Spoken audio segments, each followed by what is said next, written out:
প্রতি বছর সারা বিশ্বে অসংখ্য সিনেমা মুক্তি পায় যা নানা ধরনের গল্প ও ঘরানার হয়। এর মধ্যে নেটফ্লিক্সের সার্ভাইভাল সিনেমা সবসময় দর্শকদের বিশেষভাবে আকর্ষণ করে। ইতিমধ্যেই নেটফ্লিক্সে অনেক জনপ্রিয় সার্ভাইভাল সিনেমা মুক্তি পেয়েছে। আজকের পর্বে আমরা দেখব নেটফ্লিক্সের ইতিহাসে সর্বকালের সবচেয়ে জনপ্রিয় 10টি সার্ভাইভাল সিনেমা, যেগুলো দর্শকদের হৃদয় স্থান করে নিয়েছে।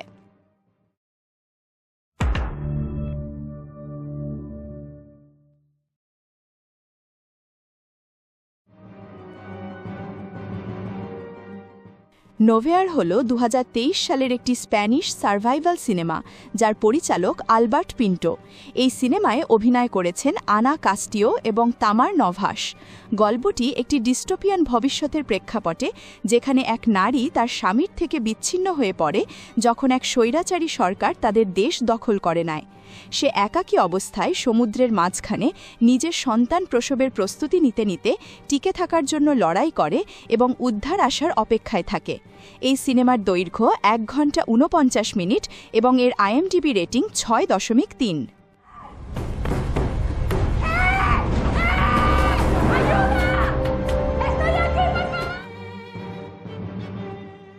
লিভ দ্য ওয়ার্ল্ড বিহাইন্ড হল 2023 সালের একটি মনস্তাত্ত্বিক থ্রিলার সিনেমা, যার পরিচালক স্যাম এসমেল। এই সিনেমায় অভিনয় করেছেন জুলিয়া রবার্টস, মাহারশালা আলী এবং ইথান হক। গল্পের প্রেক্ষাপট লং আইল্যান্ড, যেখানে দুটি পরিবার হঠাৎ করেই ফোন, টেলিভিশন এবং অন্যান্য প্রযুক্তি ব্যর্থ হয়ে যাওয়ার রহস্য বোঝার চেষ্টা করে, যা ইঙ্গিত দেয় এক সম্ভাব্য বৈশ্বিক বিপর্যয়ের দিকে। সিনেমাটি নেটফ্লিক্সে মুক্তি পায় 8 ডিসেম্বর 2023 সালে। এর দৈর্ঘ্য 2 ঘন্টা 18 মিনিট এবং আইএমডিবি রেটিং 6.4।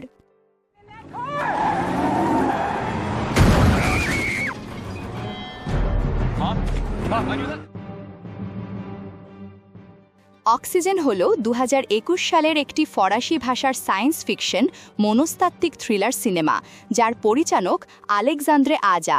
গল্পে দেখা যায় এক নারীকে যে জেগে ওঠে এক ক্রায়োজেনিক পডের ভেতরে, কিন্তু তার কোনো স্মৃতি নেই সে কে বা কিভাবে সেখানে এসেছে। ধীরে ধীরে অক্সিজেন শেষ হতে থাকায় তাকে নিজের পরিচয় খুঁজে বের করতে হয় এবং সময় ফুরিয়ে যাওয়ার আগেই মুক্তির উপায় খুঁজতে হয়।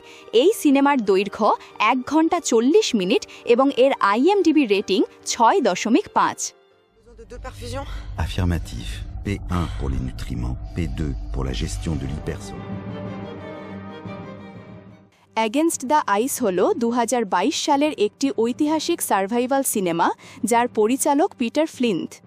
এই সিনেমাটি আইনার মিকেলসেনের লেখা টু অ্যাগেনস্ট দ্য আইস বইয়ের সত্য ঘটনার ওপর ভিত্তি করে তৈরি। এতে অভিনয় করেছেন নিকোলাস কস্টার ওয়াল্ডাউ, জো কোল এবং চার্লস ড্যান্স। সিনেমার শুটিং হয়েছে আইসল্যান্ড ও গ্রিনল্যান্ডে। গল্পে 2 অভিযাত্রীর কঠিন প্রাকৃতিক পরিবেশে টিকে থাকার সংগ্রাম দেখানো হয়েছে। এর দৈর্ঘ্য 1 ঘন্টা 42 মিনিট এবং আইএমডিবি রেটিং 6.5।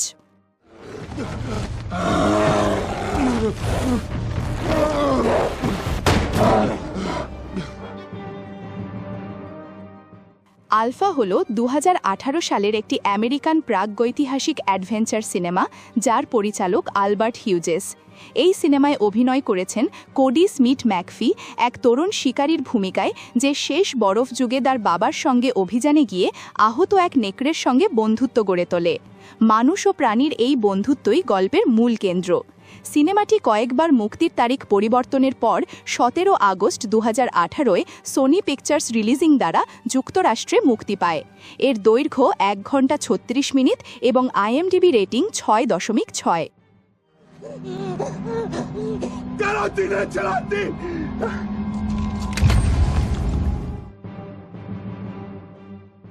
বার্ড বক্স হল 2018 সালের একটি American post apocalyptic horror thriller সিনেমা, যার পরিচালক সুজান বায়ার। গল্পে দেখা যায় ম্যালোরি হেস নামের এক নারীকে, যে নিজের ও 2 শিশুর প্রাণ বাঁচানোর চেষ্টা করছে এক অদ্ভুত শক্তির হাত থেকে, যাদের দিকে তাকালেই মানুষ আত্মহত্যা করতে বাধ্য হয়। সিনেমাটি মুক্তি পায় নেটফ্লিক্সে 21 ডিসেম্বর 2018 সালে এবং মুক্তির পরপরই এটি প্ল্যাটফর্মের সবচেয়ে বেশি দেখা সিনেমা হয়ে ওঠে। এই সিনেমার দৈর্ঘ্য 2 ঘন্টা 4 মিনিট এবং এর আইএমডিবি রেটিং 6.6।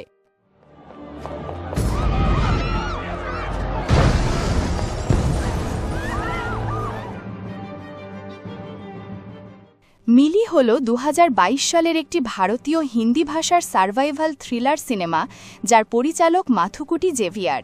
এই সিনেমায় মুখ্য ভূমিকায় অভিনয় করেছেন জাহ্নবী কাপুর, সঙ্গে আছেন সানি কৌশল। গল্পে দেখা যায় এক তরুণীকে যে দুর্ঘটনাবশত আটকা পড়ে যায় একটি বরফ শীতল কোল্ড স্টোরেজ ইউনিটে।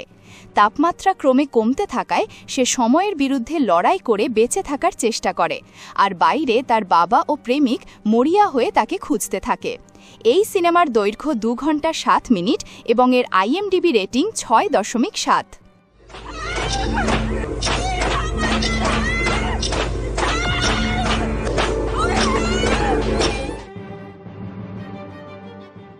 অ্যানিহিলেশন হল 2018 সালের একটি সায়েন্স ফিকশন হরর সিনেমা যা লিখেছেন ও পরিচালনা করেছেন অ্যালেক্স গারল্যান্ড। এই সিনেমায় অভিনয় করেছেন ন্যাটালি পোর্টম্যান, জেনিফার জেসন লি এবং জিনা রড্রিগেজ। গল্পে দেখা যায় একদল বিজ্ঞানীকে যারা প্রবেশ করে দ্য শিমার নামের এক রহস্যময় কোয়ারেন্টাইন এলাকায়, যেখানে উদ্ভিদ ও প্রাণীরা এক অজানা ভিন্নগ্রহী শক্তির কারণে অদ্ভুতভাবে রূপান্তরিত হচ্ছে। সিনেমাটি ডিজিটালি মুক্তি পায় নেটফ্লিক্সে 12 মার্চ 2018 সালে। এর দৈর্ঘ্য 1 ঘন্টা 55 মিনিট এবং IMDb রেটিং 6.8।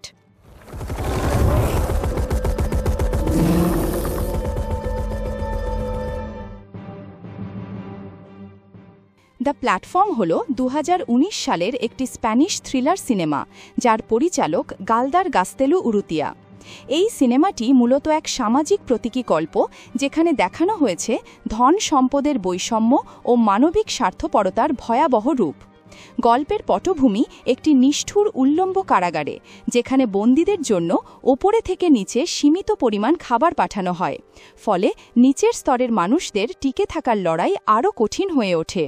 এর দৈর্ঘ্য 1 ঘন্টা 34 মিনিট এবং IMDb রেটিং 7.0।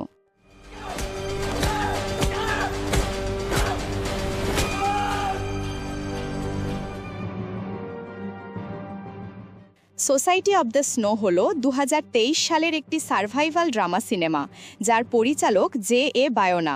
এই সিনেমাটি পাবলো ভিয়েরসিয়ের 2009 সালের বইয়ের উপর ভিত্তি করে তৈরি, যেখানে তুলে ধরা হয়েছে 1972 সালের অ্যান্ডিস পর্বতমালায় ঘটে যাওয়া এক বাস্তব বিমান দুর্ঘটনার ভয়াবহ কাহিনী। সিনেমায় দেখা যায় একদল উরুগুয়ান রাগবি দলের সদস্য যারা হিমশীতল আবহাওয়া, ক্ষুধা ও নিঃস্ব অবস্থার মধ্যেও বেঁচে থাকার জন্য অসম্ভব সিদ্ধান্ত নিতে বাধ্য হয়। এই সিনেমার দৈর্ঘ্য 2 ঘন্টা 24 মিনিট এবং এর IMDb রেটিং 7.8।